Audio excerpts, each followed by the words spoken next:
কবে আর কখন বৃষ্টি হবে, কখন কোথায় খরা হবে, কখন দুর্ভিক্ষ হবে, কোন প্রাণী আমাদের বশ্যতা মানবে, এই খোলা মাঠ আর এই উর্বর জমি কতটুকু তোমার আয়ত্তে থাকবে, সবকিছু যা আমাদের জন্য নির্ধারিত, তোমার জন্য তিনি যা রেখেছেন তুমি শুধু তাই ভোগ করবে। আমি আল্লাহর কসম করে সত্যি বলছি, একটা কথাও আমি মিথ্যা বলছি না। মহান আল্লাহর একটি ধর্ম আছে যেটা তোমাদের সব ধর্মের চেয়ে উৎকৃষ্ট একটি ধর্ম।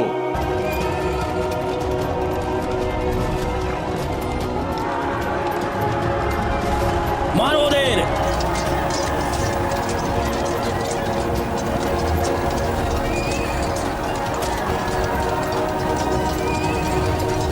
উপস্থিত সবাই, হে মরুভূমির মানুষেরা, তোমাদের পূর্বপুরুষেরা আজ কোথায়? ওগিয়ার সেবকরা কোথায়? বাড়ি নির্মাণকারীরা কোথায়? সে কিসে সন্তুষ্ট হয়েছে? যার সন্তান আর অর্থের লোভ ছিল তারা সবাই মাটির সাথে মিশে গেছে। আজ সেখানে তাদের পুরনো হাড় ছাড়া আর কোনো কিছুই অবশিষ্ট নেই। তাদের ঘর বাড়ি সবকিছু খালি পড়ে আছে, আর শরীর নিয়ে গেছে মাংস খেকো নেকড়ে। আমরা আমাদের পূর্বপুরুষদের মৃত্যু থেকে এই শিক্ষা নিতে পারি যে মৃত্যুর হাত থেকে রক্ষা পাবার কোনো ধরনের উপায় আমাদের জানা নেই। আমি অনেক ধনী এবং গরিব আমার চোখের সামনে মরতে দেখেছি। অতীত ফিরে আসে না এবং স্মৃতি ছাড়া মৃত ব্যক্তির আর কিছুই অবশিষ্ট থাকে না। উপস্থিত সবাই, কোথায় সামুদ আর আদ গোত্র? তাদের পূর্বপুরুষেরা কোথায়? কোথায় সেই রাজা আব্রাহা আর কোথায় সেই আমর? তোমরা কি জানো কি হয়েছিল উবাদাতুল ফাত্তাহ, উজাইরাতুস সাইয়াহ আর জুদাইমাতুল ওয়াদ্দার? তাদের ছিল অহংকার, নিপীড়ন, অন্যের উপর জুলুম। পূর্বপুরুষদের ধর্মে পরিবর্তন আনা সবকিছু। তাদের ধর্মযাজক শপথ করে বলেছেন আল্লাহর একটি ধর্ম আছে, তিনি তোমাদের ধর্ম ছেড়ে আল্লাহর ধর্ম গ্রহণ করেন। তিনি শেষ জামানার এক নবীর কথা বলেছেন যার আগমন শীঘ্রই ঘটবে। তিনি সব সত্যি বলেছেন। আমি সেই নবীর অপেক্ষায় থাকব।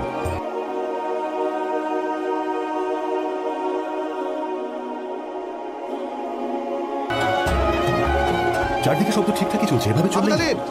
আবু তালিব, একটা অঘটন ঘটে গেছে। মক্কা এবং কুরাইশ গোত্রের উপর বিপদ নেমে এসেছে। কি হয়েছে?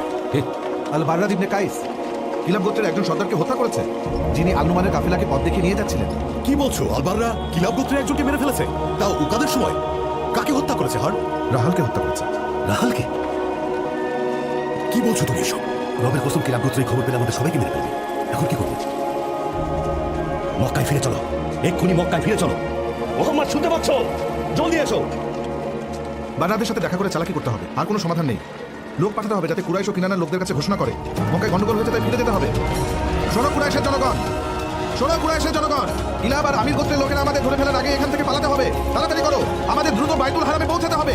ওদের কাছে খবর পৌঁছানোর আগেই কুরাইশগণ, তোমরা জলদি পালাও, জলদি।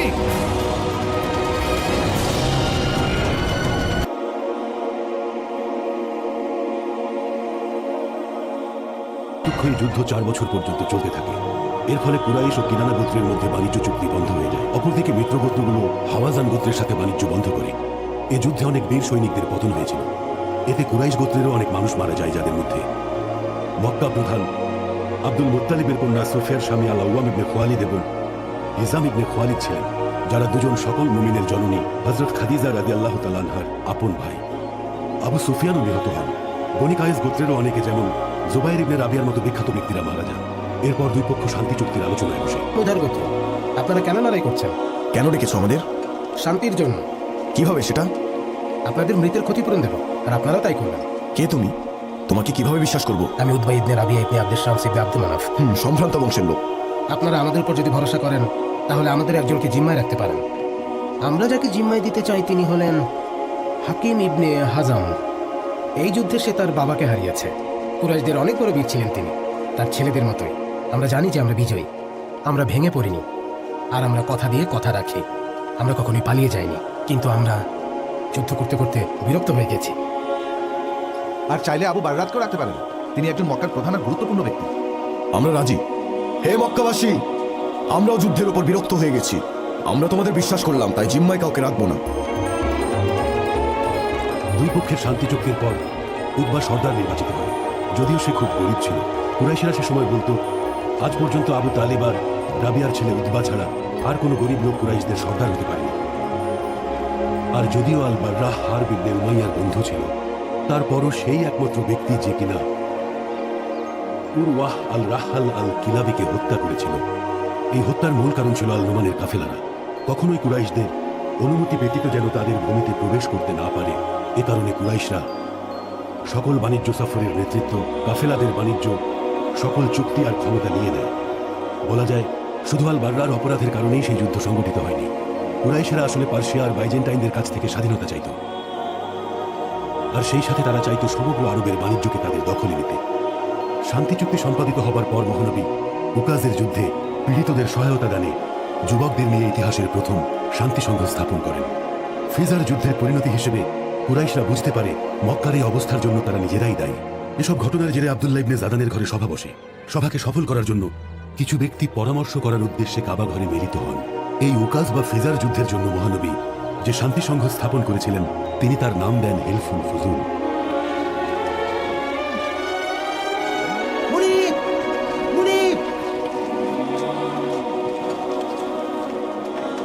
কি হয়েছে মাইসারা? আপনার খোঁজে এসেছি মুনি।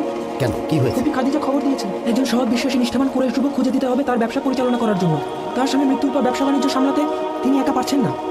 ঠিক আছে, ঠিক আছে, অবশ্যই তাকে গিয়ে বলবে, আমি ব্যবস্থা করব। তার কাছে আমি রাতেই খবরটা নিয়ে যাব। তিনি আপনার অপেক্ষায় থাকবেন।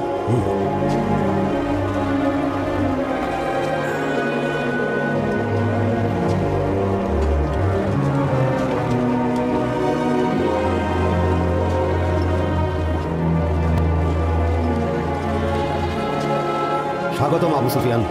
স্বাগতম আমার বন্ধু হাকিম ইবনে হুজাম। অভিশাপ সেই যুদ্ধের নাম, যেটার কারণে কুরাইশের রত্ন তোমার বাবাকে হারিয়েছে। এটা রক্তক্ষয়ী যুদ্ধ ছিল আবু সুফিয়ান, যার দ্বারা কুরাইশ আর হাওয়াজান গোত্র পবিত্র মাসকে অপমান করেছিল। আর তার শাস্তি স্বরূপ আমাদের অনেক বীর এবং প্রিয়জনকে হারিয়েছি আমরা। মুহাম্মদ কোথায়?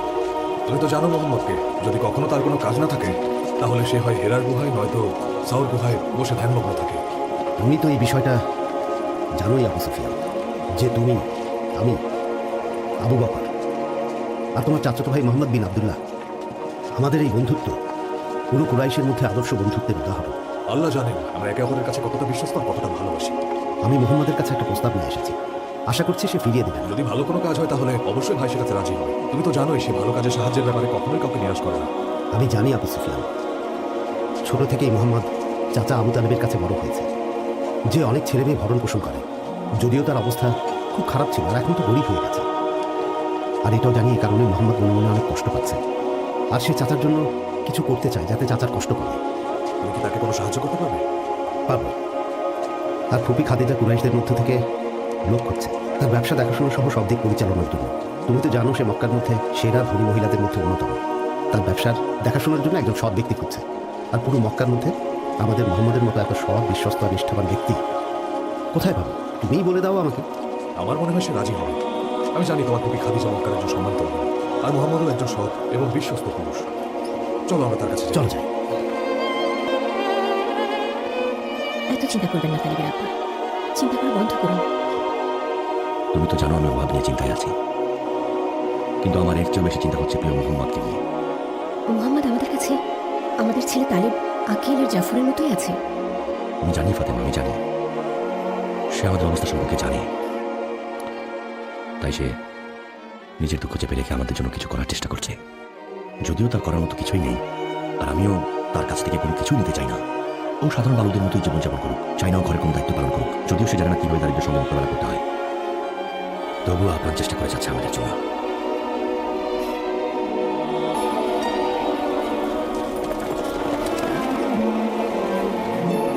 মোহাম্মদ বিন আব্দুল্লাহর প্রতি খেয়াল রেখো ভাই তারা।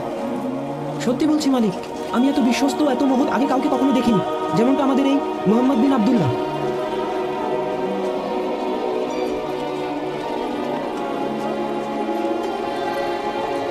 মনে রেখো আসামে যাচ্ছে এই সফর মাইসারা। সেখানকার পথ তুমি ভালো করে চেনো, কারণ এর আগেও তুমি ওই পথে গিয়েছো। তাই মোহাম্মদকে যতটা সম্ভব সব দিক দিয়ে সাহায্য করবে মাইসারা। আমার ভাইয়ের খেয়াল রাখবে মাইসারা। আশা করছি তুমি বাণিজ্যে অনেক লাভবান হবে মোহাম্মদ।